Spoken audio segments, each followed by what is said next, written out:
एक बेगुनाह बच्चा, उसकी मासूम बहन और एक छोटा सा भाई। लेकिन रमजान के पाक महीने में उनकी सौतेली माँ और नानी ने उनके साथ ऐसा जुल्म किया जिसे सुनकर आपके रोंगटे खड़े हो जाएंगे। क्या अल्लाह ने उनकी फरियाद सुनी? क्या उन जालिमों को उनके गुनाहों की सजा मिली? लेकिन वाकया में एक ऐसा मोड़ आया जिसने सबको हिलाकर रख दिया। आखिर क्या हुआ उस रात? कौन था वो बुजुर्ग फकीर जिसने बच्चों को अल्लाह की कुदरत का इशारा दिया? और कैसे आया अल्लाह का अजाब?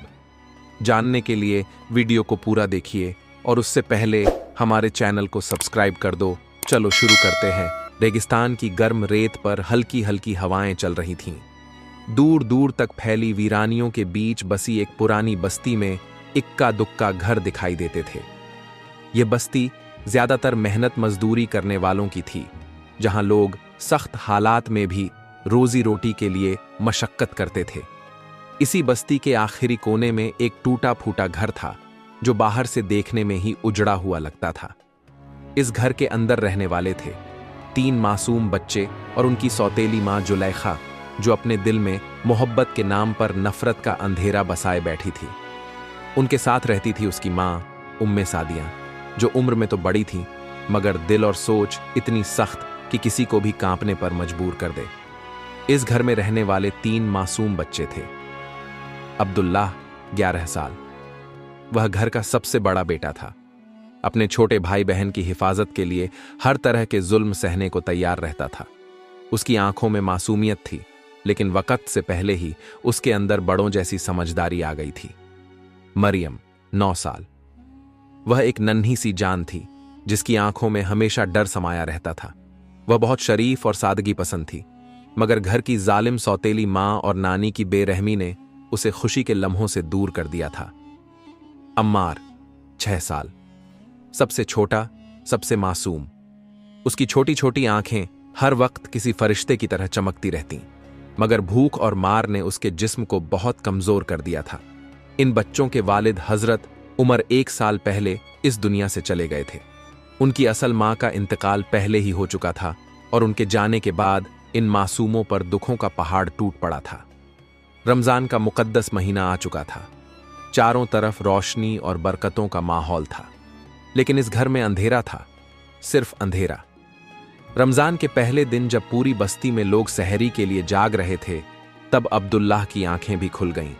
वह अपने छोटे भाई बहन के पास गया और धीरे से फुसफुसाया, चलो मरियम, अम्मार, हम भी सहरी कर लें। मरियम ने डरते हुए कहा, भाई, अगर अम्मी ने देख लिया तो। अब्दुल्लाह ने छोटे अम्मार को उठाया और धीरे धीरे रसोई की तरफ बढ़ा। लेकिन जैसे ही उसने रोटी उठाने के लिए हाथ बढ़ाया, अचानक एक जोरदार थप्पड़ उसके गाल पर पड़ा। हरामजादे, मेरी इजाजत के बगैर खाना लेने की जुर्रत की तूने? ये जुलैखा थी, उसकी सौतेली माँ। उसकी आंखों में नफरत और गुस्सा भरा हुआ था। अब्दुल्लाह ने हिम्मत करके कहा, अम्मी, हम भी रोजा रखना चाहते हैं, प्लीज हमें सहरी खाने दो। यह सुनकर जुलैखा का गुस्सा और बढ़ गया। उसने अब्दुल्लाह के हाथ से रोटी छीन ली और उसे जोर से धक्का देकर गिरा दिया।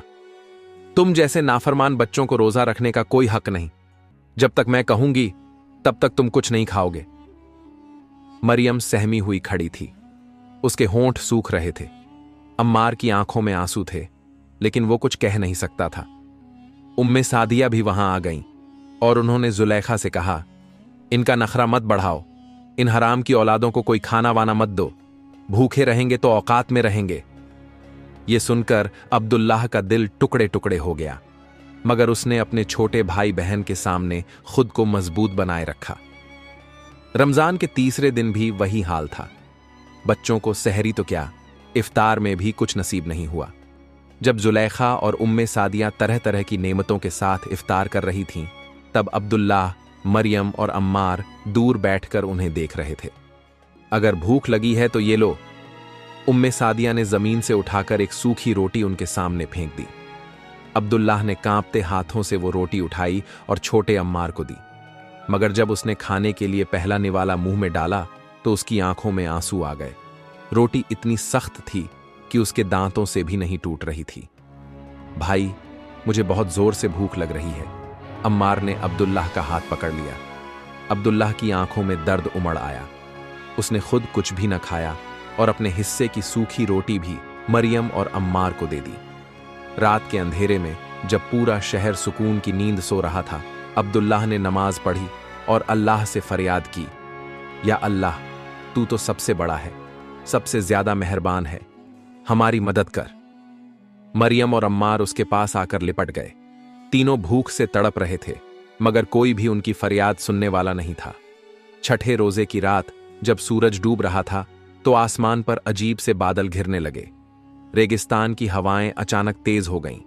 जुलेखा और उम्मे सादिया जब इफ्तार के लिए बैठीं तो उन्होंने जैसे ही खजूर उठाई, अजीब सी आवाजें सुनाई देने लगीं। उनकी चाय में छोटे छोटे काले कीड़े गिरने लगे। कबाब से अजीब सी बदबू उठने लगी। जुलेखा का हाथ कांपने लगा। अम्मी, ये क्या हो रहा है?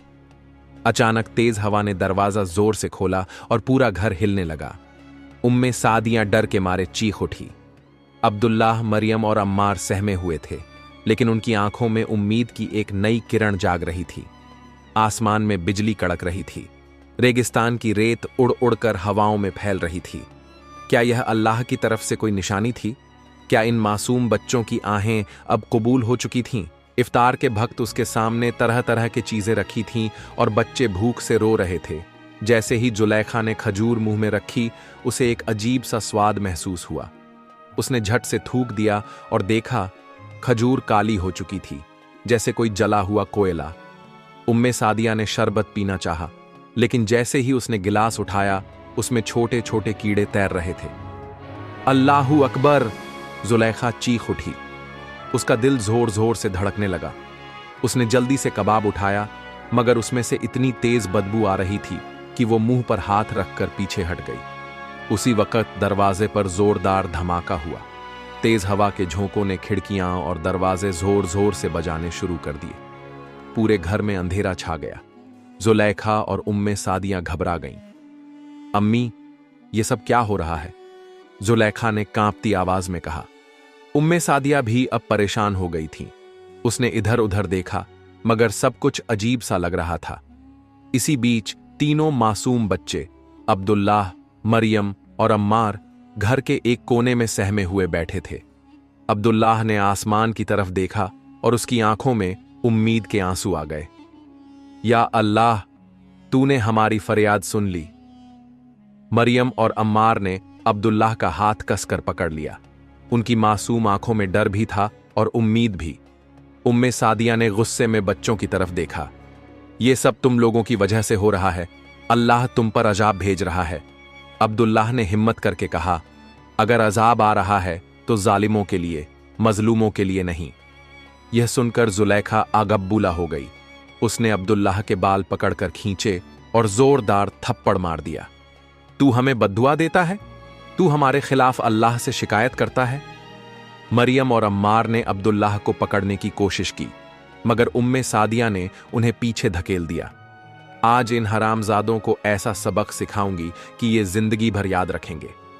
उम्मे सादिया ने जमीन से एक मोटा डंडा उठाया और अब्दुल्लाह की तरफ बढ़ी, मगर तभी एक जोरदार बिजली चमकी और इतनी तेज आवाज आई कि पूरा घर हिल गया। अल्लाहू अकबर! उम्मे सादिया चीख उठी और उसका हाथ कांप गया। जुलेखा भी डर के मारे पीछे हट गई। उसे अपने हाथ और पैर सुन्न होते महसूस होने लगे, और फिर एक ऐसा मंजर हुआ जिसे देखकर सबकी रूह कांप गई। घर की छत से धूल गिरने लगी, जैसे कोई बहुत बड़ा भूचाल आने वाला हो। जुलेखा का जिस्म कांप रहा था। उसकी आंखों के सामने अंधेरा छाने लगा। अचानक उसे अपने कानों में किसी की आवाज सुनाई दी, एक गहरी, डरावनी मगर बहुत तेज आवाज। जालिमों के लिए कोई पनाह नहीं। उसकी आंखें फटी की फटी रह गईं। उम्मे सादिया ने जोर से दरवाजा खोला और बाहर भागने की कोशिश की, मगर जैसे ही उसने पहला कदम बाहर रखा, हवा इतनी तेज चली कि वह जमीन पर गिर पड़ी। उसी वक्त एक पत्थर उसके सिर पर गिरा और वह चीख मारकर बेहोश हो गई। बस्ती के लोग अब तक इस अजीब से तूफान को देख चुके थे। चारों तरफ अफरा तफरी मच गई। लोग मस्जिद की तरफ दौड़ पड़े और अल्लाह से रहमत की दुआ करने लगे, या अल्लाह हम पर रहम कर। मगर अब्दुल्लाह, मरियम और अम्मार अब भी घर के अंदर थे। तूफान के तेज झोंकों से घर की खिड़कियां टूट चुकी थीं। अब्दुल्लाह ने अपने छोटे भाई बहन को कसकर पकड़ लिया। मरियम, अम्मार, घबराओ मत, अल्लाह हमारी हिफाजत करेगा। मगर अंदर का मंजर भी बदल चुका था। जुलेखा अब पूरी तरह पागल हो चुकी थी। वह अपने सिर को पकड़कर चिल्ला रही थी, नहीं नहीं, ये सब क्या हो रहा है। उसे ऐसा लगने लगा जैसे कोई उसके आसपास घूम रहा हो। मुझे माफ कर दो, मुझे माफ कर दो। वह हवा में हाथ जोड़कर गिड़गिड़ा रही थी, मगर वहां कोई नहीं था। उसे हर जगह अजीब अजीब साएं दिखने लगे। वह जोर से चीखी और जमीन पर गिर पड़ी। रात भर का तूफान अब थम चुका था। फज्र की अजान की सदा बुलंद हुई और मस्जिदों से तकबीर की आवाजें आने लगीं। बस्ती के लोग जब उस घर की तरफ गए तो वहां का मंजर देखकर दंग रह गए। उम्मे सादिया बेहोश पड़ी थी। जुलेखा का चेहरा डर से सफेद पड़ चुका था और तीनों मासूम बच्चे एक कोने में बैठे अल्लाह का शुक्र अदा कर रहे थे। बस्ती के लोग अब्दुल्लाह, मरियम और अम्मार को अपने साथ ले गए। उन्हें खाना खिलाया, पानी पिलाया और गले से लगाया। मगर जुलेखा, वह अब कुछ नहीं बोल सकती थी। उसकी आवाज बंद हो चुकी थी। उसकी आंखों में हमेशा के लिए अंधेरा छा गया था। उम्मे सादिया को जब होश आया तो उसने देखा कि उसकी आंखों की रोशनी जा चुकी थी। वह अब हमेशा के लिए अंधी हो चुकी थी। बस्ती के लोग जुलेखा के घर के बाहर जमा थे। अब्दुल्लाह, मरियम और अम्मार को गांव के नेकदिल लोगों ने अपने घर में जगह दी थी। उन्हें ताज़ा खाना दिया गया, उनके गंदे और फटे कपड़े बदलवाए गए। मगर तीनों बच्चे अब भी खौफ के साए में जी रहे थे। अब्दुल्लाह अब भी अपनी जगह खामोश बैठा था। उसकी आंखें रात के खौफनाक मंजर को सोचकर भर आ रही थीं। क्या अल्लाह ने हमारी फरियाद कबूल कर ली? मरियम ने अब्दुल्लाह का हाथ पकड़ लिया। उसकी छोटी सी मासूम आंखें अब भी डरी हुई थीं। भाई, अब हम क्या करेंगे? अब्दुल्लाह ने उसे अपने सीने से लगा लिया और कहा, अल्लाह हमारे साथ है मरियम, अब हमें डरने की कोई जरूरत नहीं। उधर जुलेखा और उम्मे सादिया का हाल किसी बुरे सपने से कम नहीं था। उम्मे सादिया हमेशा के लिए अंधी हो चुकी थी। जब उसे होश आया और उसने अपनी आंखें खोलीं तो उसे चारों तरफ सिर्फ अंधेरा नजर आया। मेरा अंधेरा क्यों नहीं हट रहा? वह चीखी, मगर कोई जवाब नहीं आया। उसके हाथ कांप रहे थे। वह इधर उधर अपने हाथ बढ़ाकर रास्ता टटोलने लगी, मगर कुछ नहीं दिख रहा था। जुलेखा पागलपन की हद तक पहुंच चुकी थी।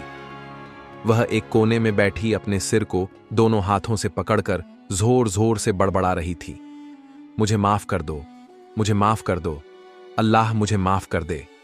मगर अब उसकी आवाज में ताकत नहीं थी। उसका जिस्म ठंडा पड़ चुका था।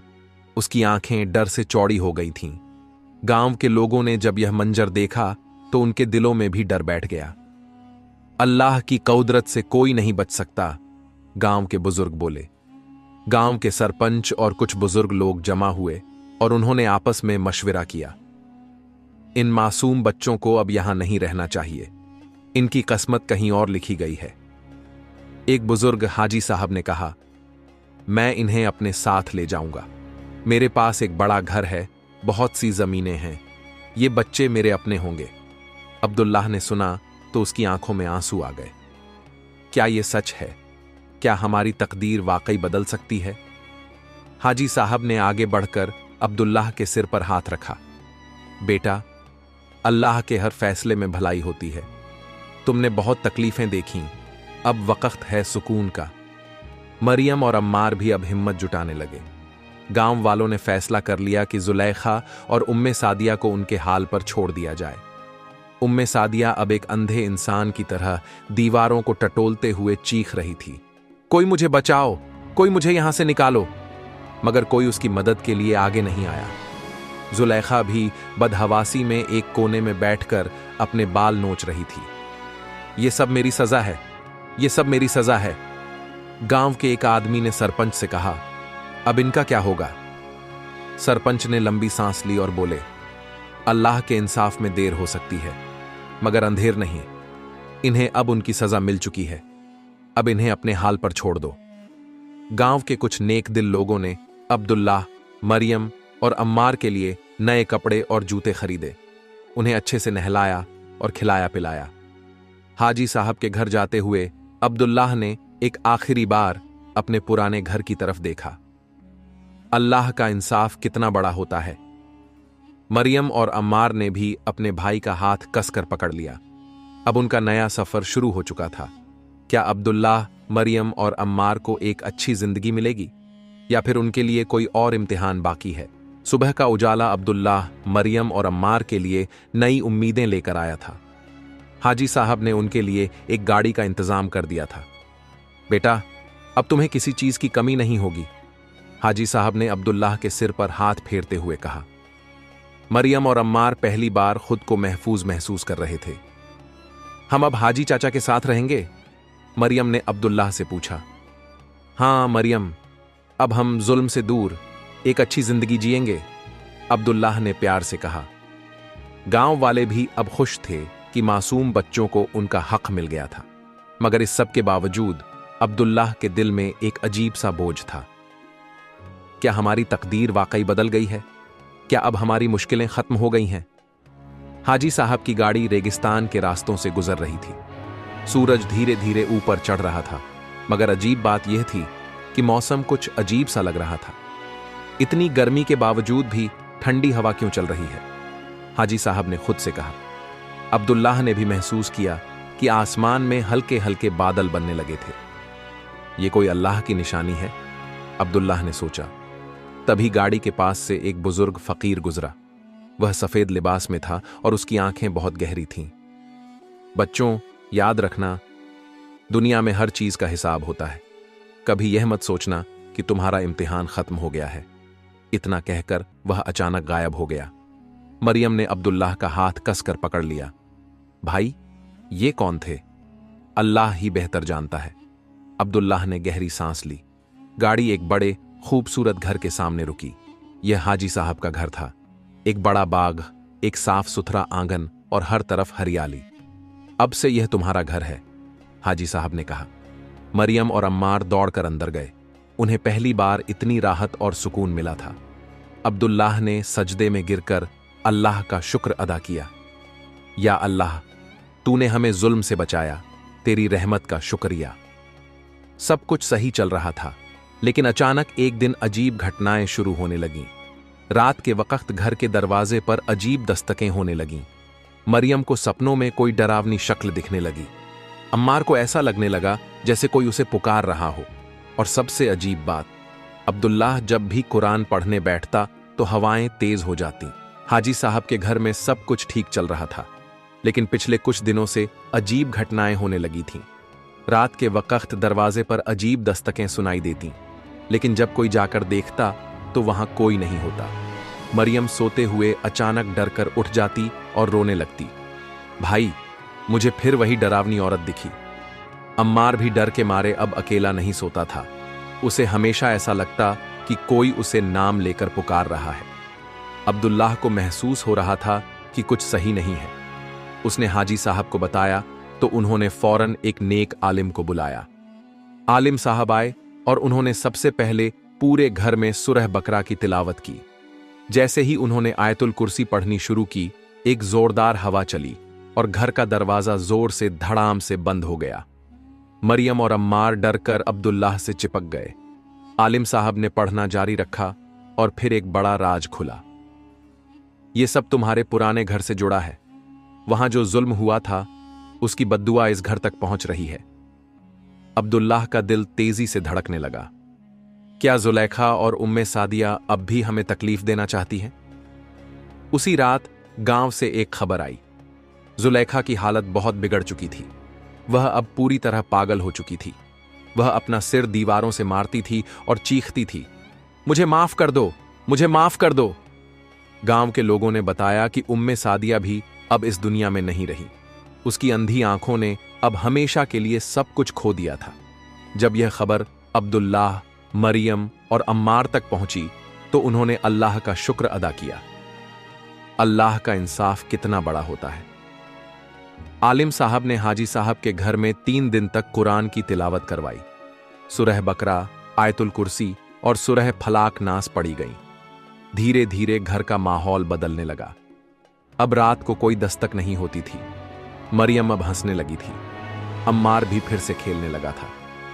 अब्दुल्लाह ने एक दिन हाजी साहब से कहा, चाचा, अब मैं अल्लाह के रास्ते पर चलना चाहता हूं, मैं कुरान हिफ्ज करना चाहता हूं। हाजी साहब की आंखों में खुशी के आंसू आ गए। बेटा, यह सबसे बड़ी नेमत है। अल्लाह तुम्हें हमेशा अपने हिफ्ज़ो अमान में रखे। इस कहानी से हमें क्या सीख मिलती है? 1. जुल्म कभी भी जिंदा नहीं रहता। 2. मजलूम की दुआ कभी खाली नहीं जाती। 3. अल्लाह हमेशा अपने नेक बंदों की हिफाजत करता है। 4. हर गलतब काम का हिसाब होता है। आज अब्दुल्लाह, मरियम और अम्मार एक खुशहाल जिंदगी जी रहे हैं। उन्हें अल्लाह ने जुल्म से बचाया और उनकी तकदीर बदल दी। या अल्लाह, हम पर रहम कर, हमें जालिमों से बचा, हमारी मुश्किलें आसान कर, हमारे घरों में बरकत दे और हमें हमेशा सीधा रास्ता दिखा। आमीन। अगर आपको यह वाकया अच्छी लगी तो लाइक करें, कमेंट करें और अपने दोस्तों के साथ शेयर करें। चैनल को सब्सक्राइब करना मत भूलिए। इससे हमें और भी बेहतरीन इस्लामिक वाकया लाने की ताकत मिलेगी। अस्सलामु अलैकुम। मिलते हैं अगली वीडियो में एक और दिल को छू लेने वाली वाकया के साथ।